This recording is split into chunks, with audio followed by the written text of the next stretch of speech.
नमस्कार, आप देख रहे हैं मुसर्रत टाइम्स लाइव। गणतंत्र दिवस के मौके पर सीएम योगी ने कहा कि भारत देश का संविधान किसी के साथ भेदभाव नहीं करता। हम तेजी से विकसित होने वाले देश हैं। इस पर हमारे संवाददाता दिलीप यादव की रिपोर्ट है। सीएम योगी आदित्यनाथ ने 75वें गणतंत्र दिवस पर अपने सरकारी आवास पर तिरंगा फहराया। इस दौरान अपने संबोधन में उन्होंने प्रदेशवासियों को गणतंत्र दिवस की बधाई देते हुए कहा कि भारत ने आजादी की अपनी एक लंबी लड़ाई के उपरांत स्वतंत्र भारत में अपना स्वयं का संविधान लागू किया। 2022 में आजादी का अमृत महोत्सव मनाने के बाद इस वर्ष हम सब अपने गणतंत्र का अमृत वर्ष मना रहे हैं। उन्होंने कहा कि भारत के महान स्वतंत्रता सेनानियों, संविधानविदों और विशेषज्ञों के अनुसार हमने देश में संविधान लागू किया जो पिछले 74 वर्ष से भारत में धर्म, संप्रदाय, क्षेत्र या अन्य तमाम अवरोधों समाप्त करते हुए पूरी तरह कसौटी पर खरा उतरा है। हमारा संविधान भेदभाव नहीं करता। सीएम योगी ने कहा कि दुनिया के अंदर आधुनिक लोकतंत्र के रूप में स्थापित अन्य तमाम देश जो अपने को सबसे प्रगतिशील मानते हैं, उन्होंने लंबे समय तक लिंग भेद के आधार पर महिलाओं को मानवाधिकार से वंचित किया था। तमाम दबी कुचली परंपराओं को समाज और राष्ट्र के मुख्य धारा से अलग किया था। लेकिन यह भारत के संविधान की महानता है कि भारत दुनिया का वो देश है जिसने संविधान लागू करने के साथ ही इस बातों को सुनिश्चित किया था कि देश के अंदर लिंग, जाति, मत, मजहब, क्षेत्र के आधार पर किसी को भी प्रकार का कोई भेदभाव नहीं होगा। देश के प्रत्येक व्यक्ति स्वच्छ एवं मानवाधिकार रहेंगे। इत्यादि ब्यूरो से दिलीप यादव की रिपोर्ट। भारत दुनिया का वह देश है जिसने संविधान लागू करने के साथ ही इस बात को भी सुनिश्चित किया था कि भारत के अंदर लिंग के आधार पर, जाति, मत, मजहब, क्षेत्र के आधार पर किसी भी प्रकार का कोई भेदभाव नहीं होगा और भारत के हर वयस्क मतदाता को अपना मताधिकार करने, भारत के अंदर एक सरकार बनाने के लिए पूरा अधिकार दिया। ये भारत के संविधान के कारण भारत का हर नागरिक आज देश की सरकार को बनाने में उसका हिस्सेदार बना हुआ है।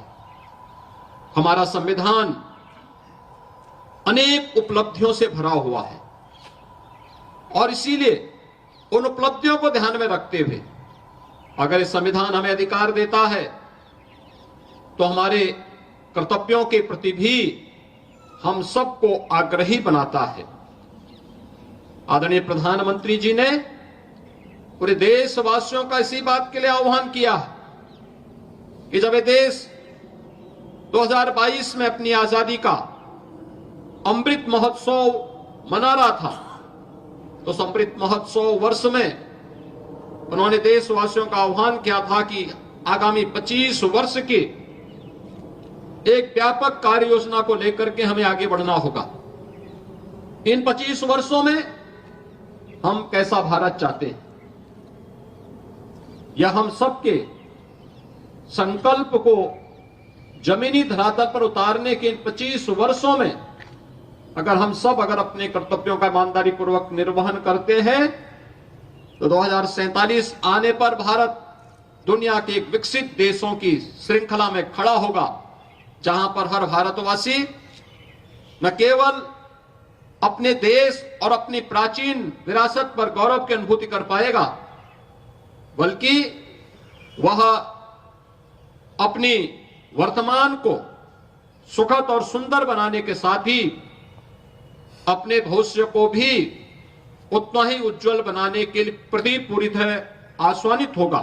हम सबको इस बारे में ध्यान रखना होगा कि संविधान हमारा सर्वोपरि है और संविधान हमें एक ही बात के लिए आग्रही बनाता है कि हम सब का जो भी कार्य हो वह देश के लिए हो।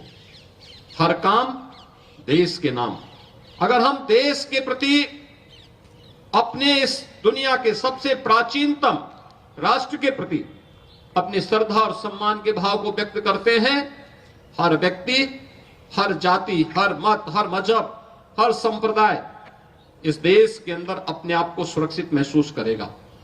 आजादी का अमृत महोत्सव के उपरांत आज हमें भारत के संविधान को लागू करने के अमृत महोत्सव वर्ष में भी सहभागी बनने का अवसर प्राप्त हुआ है।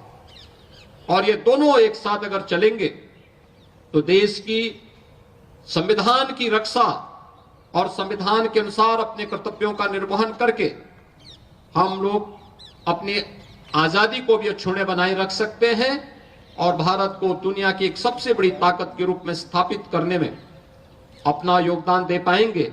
मैं एक बार फिर से भारत माता के उन महान सपूतों को, जिन्होंने देश के संविधान को बनाने में अपना योगदान किया, राष्ट्रपिता महात्मा गांधी के नेतृत्व में चला आजादी का आंदोलन, और आजादी के बाद जब ये देश अपने संविधान निर्माण के लिए आगे बढ़ा था तो एक नाम सबके मुंह पर आया था, सर्वमान्यमति से जिन्होंने उस नाम का चयन किया था, वह नाम था डॉक्टर राजेंद्र प्रसाद जी का।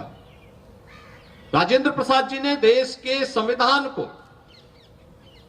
सभी संविधानविदों, स्वतंत्रता संग्राम सेनानियों और विशेषज्ञों के साथ मिलकर के जो स्वरूप प्रदान करने में और उसकी विभिन्न बैठकों में तमाम प्रकार की मत भिन्नता के बावजूद सर्वानुमति बनाने का प्रयास किया, वो अभिनंदनीय रहा। और उन सभी विशेषज्ञों के अनुसार भारत के संविधान को लिपिबद्ध करके उसकी ड्राफ्ट तैयार करके वर्तमान स्वरूप में देने का श्रेय भारत के उस महान सपूत बाबा साहब डॉक्टर भीमराव अंबेडकर जैसे महापुरुषों को दिया जाता है। और इन महापुरुषों ने जिस तत्परता के साथ, जिस प्रतिबद्धता के साथ अपने दायित्व का निर्वहन किया, हम सब के लिए अनुकरणीय है।